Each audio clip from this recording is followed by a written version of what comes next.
اس غرض سے نبی علیہ السلام کے پاس گیا اور ان کا گریبان پکڑ کر ان سے کہا کہ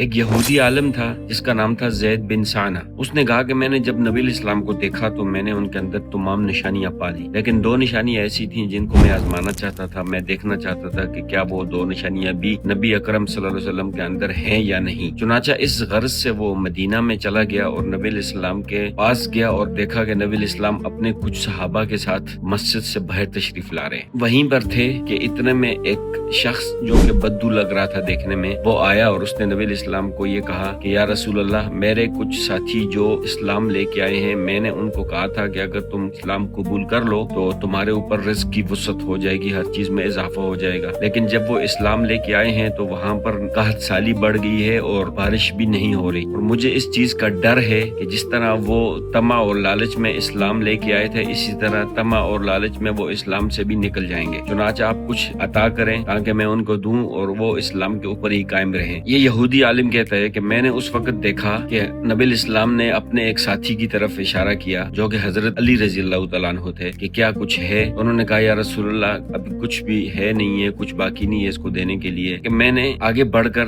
نبی علیہ السلام کو کہا کہ میں اگر اس کی مدد کر دوں، مجھے اس کے بدلے میں فلاں کھجور کا باغ فلاں وقت تک چاہیے۔ تو نبی علیہ السلام نے فرمایا کہ تم کس چیز کو معین نہ کرو، ہاں البتہ تم فلاں ٹائم تک لے سکتے ہو۔ تو اس نے کہا ٹھیک ہے۔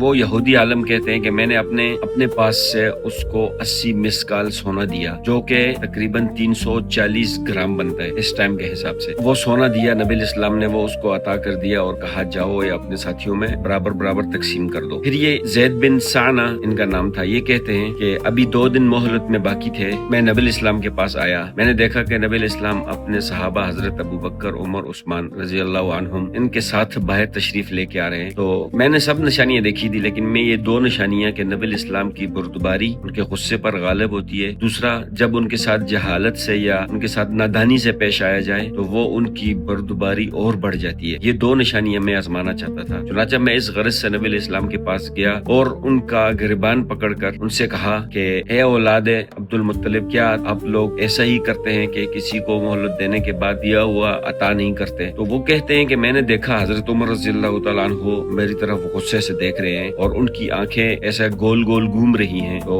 انہوں نے اپنے نیام سے تلوار نکال لی اور کہا کہ اگر مجھے اس مجلس کا یعنی نبی علیہ السلام کی مجلس کا خوف نہ ہوتا تو میں تمہاری گردن اڑا دیتا۔ تم کس طریقے سے نبی علیہ السلام سے بات کر رہے ہو؟ تو نبی علیہ السلام نے جب حضرت عمر رضی اللہ تعالیٰ عنہ کو کہا کہ کیا تم نے ایسا کیوں نہیں کیا، مجھے حق ادا کرنے کا کہتے اور اس کو نرمی سے برتنے کا کہتے۔ اور پھر حضرت عمر رضی اللہ تعالیٰ عنہ کو کہا کہ اس کو لے جاؤ اور اس کو جتنا اس کا حق بنتا ہے وہ عطا کرو، اور اس کے ساتھ مزید 20 سا زیادہ ہے تم اس کو دینا۔ چنانچہ وہ حضرت عمر رضی اللہ تعالیٰ عنہ زید بن ثانہ کو لے گئے اور لے جا کر ان کو ان کی کھجوریں عطا کی اور پھر اس کے بعد 20 سا زیادہ بھی دیے۔ تو حضرت زید بن ثانہ کہتے ہیں کہ میں نے جب اس کو دیکھا کہ 20 سا زیادہ کیوں دے رہے ہو، تو وہ کہنے لگے کہ مجھے نبی علیہ السلام نے حکم دیا تھا کہ جو تم نے اس کے ساتھ غصے والا معاملہ میں جو تم پیش آئے تھے، یہ 20 سا اس کے بدلے میں ہے۔ چنانچہ وہ زید بن ثانہ کہتے ہیں کہ کیا تم جانتے ہو کہ زید بن ثانہ کون ہے؟ انہوں نے کہا ہاں میں جانتا ہوں کہ ایک یہودی عالم ہے۔ تو کہا میں وہی ہوں۔ تو پھر حضرت عمر رضی اللہ تعالیٰ نے اس کو پوچھا کہ تم نے پھر ایسا کیوں کیا؟ اس نے کہا میں نے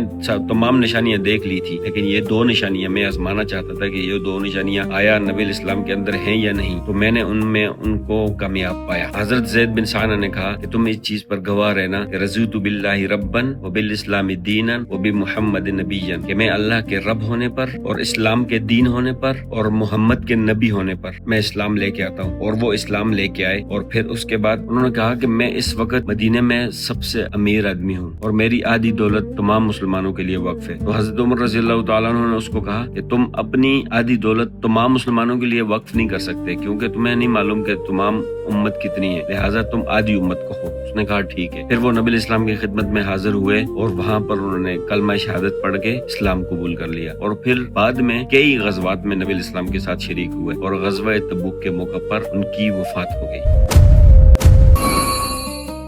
یہ تھی آج کی ویڈیو، انشاءاللہ کل ملیں گے نیکسٹ ایک نئی ویڈیو کے ساتھ، تب تک کے لیے